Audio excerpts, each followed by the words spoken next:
what constitutes slavery.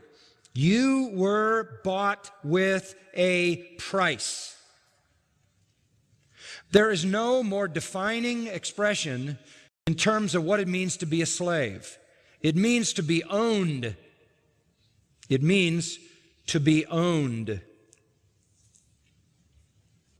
Do you remember these words? Matthew 25:21.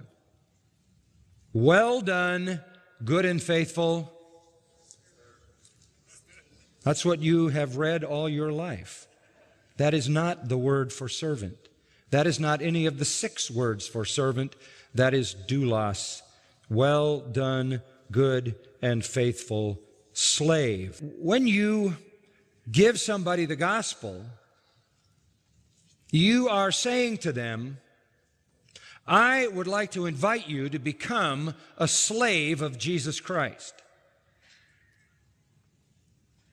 I would like to invite you to give up your independence. Give up your freedom. Submit yourself to an alien will. Abandon all your rights. Be owned by, controlled by the Lord. That's really the gospel. We're asking people to become slaves. I don't hear a lot of that slave talk today, do you? A kind of service which is not a matter of choice for the one who renders it. A kind of service which he has to perform whether he likes it or not. It describes one subject totally to an alien will, the will of the owner, and in total and utter dependence on that owner. That's what the word means. It is the word for slave. If you think that's a hard word for us to swallow, imagine how hard it was for those living in the midst of slavery to swallow that. How can Jesus and the apostles of the New Testament talk to people living in the midst of a slave-dominated society, 10 to 12 million slaves at that very time, about the fact that being a Christian was being a slave to Jesus Christ? There wouldn't be any distant, foggy idea of what that meant. They would know exactly what that meant, precisely what it meant. Let me tell you about slaves in the Greek-Roman world. They had no freedom. They had no rights. They had no ownership of anything. They had no legal recourse in the courts. They could not give testimony as a witness in a law case. They had no citizenship. They had no possibility of doing what they wanted to do. They weren't asked, say there, Mr. Slave, what would you like to do to be fulfilled? They weren't asked, what do you think your purpose is? Can you dream your dream so I, your master, can fulfill it? Bizarre. They had no choice about anything. They owned nothing. They couldn't be citizens, and they couldn't be a part of the army, the military. They were totally dependent on whoever owned them. It doesn't mean that it didn't have some benefits. They were provided for, cared for, protected. In many cases, treated kindly, compassionately, loved within families. So the idea of coming along in that world and announcing to people that you must become a slave of Jesus Christ was just another way to present the message to make it impossible to believe. Nobody is going to line up to become anybody's slave. We're called to be slaves. Now, the difference between a slave and a servant is obvious. Obvious. Servants were hired to work for wages.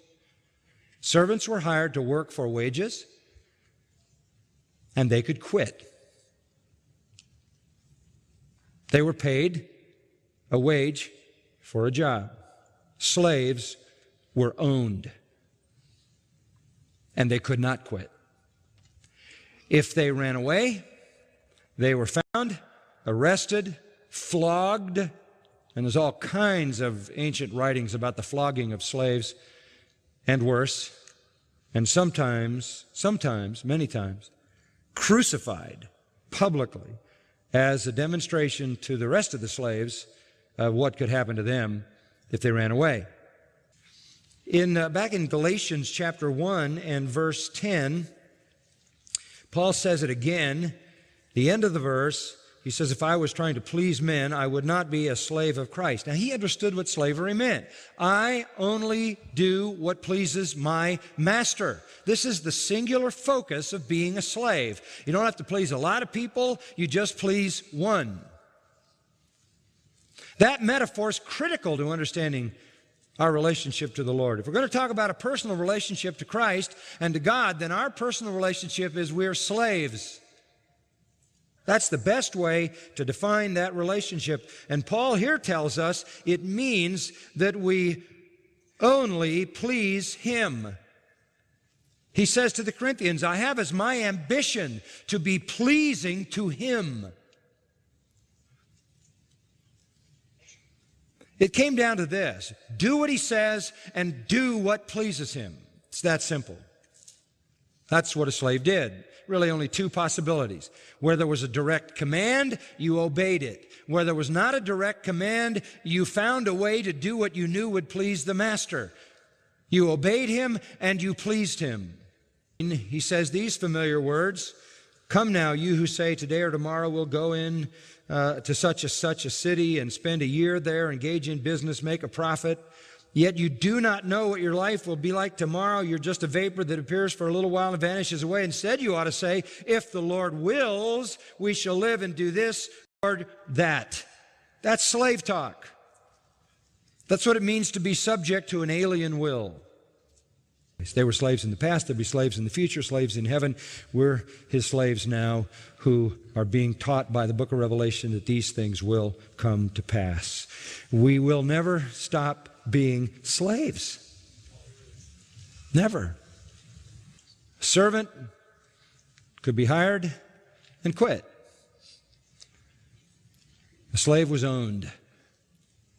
That means exclusive ownership because he was bought with a price. Does that sound like New Testament talk? 2, complete and constant availability and obedience. Complete and constant availability and obedience. 3, subject to one alien will. No man can be a slave to two masters, right? Impossible. You could have two employers. You could have a day job and a night job. But you can't have two masters who have total control over you because they both own you, and everybody knew that. That's why that statement is self-evident. No man can be a slave to two masters. So, exclusive ownership by one master, complete, constant availability and obedience to that one master, and simple in the sense that it's singular. Let's call it singular devotion to that one master. That's New Testament talk too, isn't it?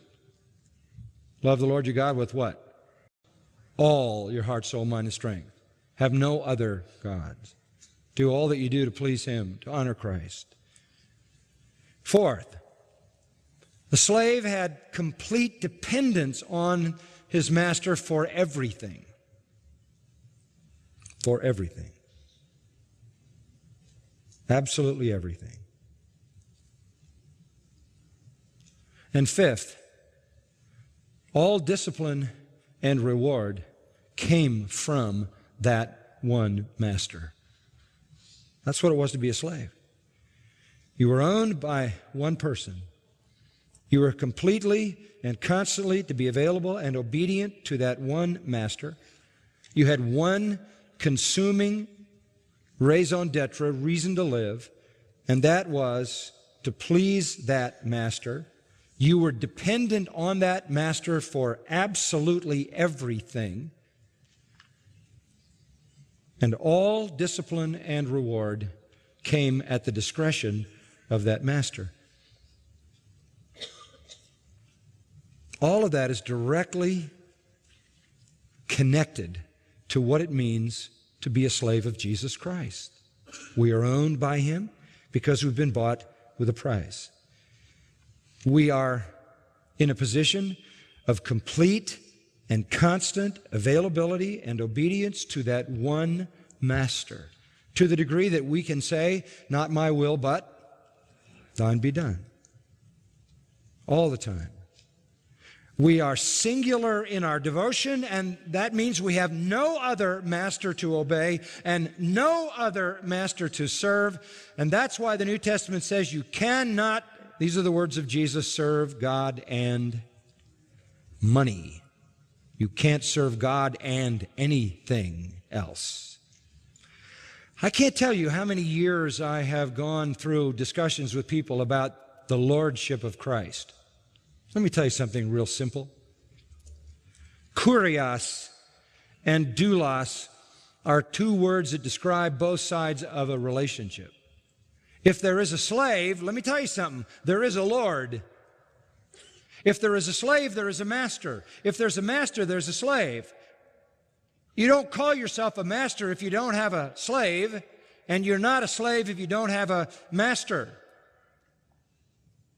That's why the New Testament never even bothers to defend the idea, as it were, of whether or not when you come to Christ, He is your Lord. That is patently obvious. When you confess Jesus as Lord, you are at the same time confessing yourself as slave.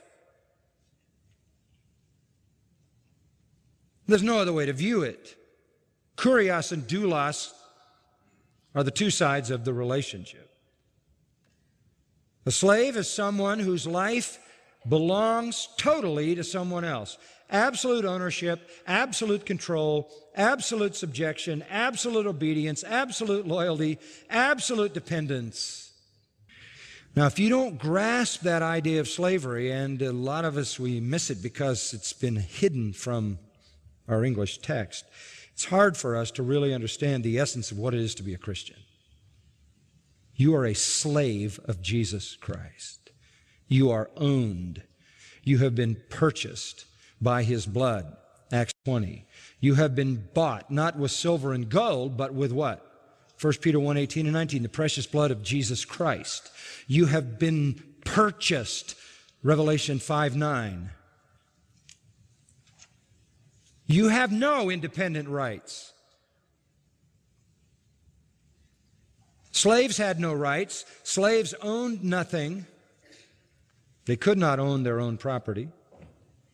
In the eyes of the law, they were not citizens. They could hold no public office. They were completely under the discretion and the provision and the protection and the care and the abuse, in an earthly sense, of their owner. There was a great upside to being a slave of a benevolent, gracious, generous, kind, compassionate master. I can't think of a better life. If any man will come after me, let him deny himself. That's slave talk. That's slave talk. Take up his cross and follow me. It's the end of you. The end of your life.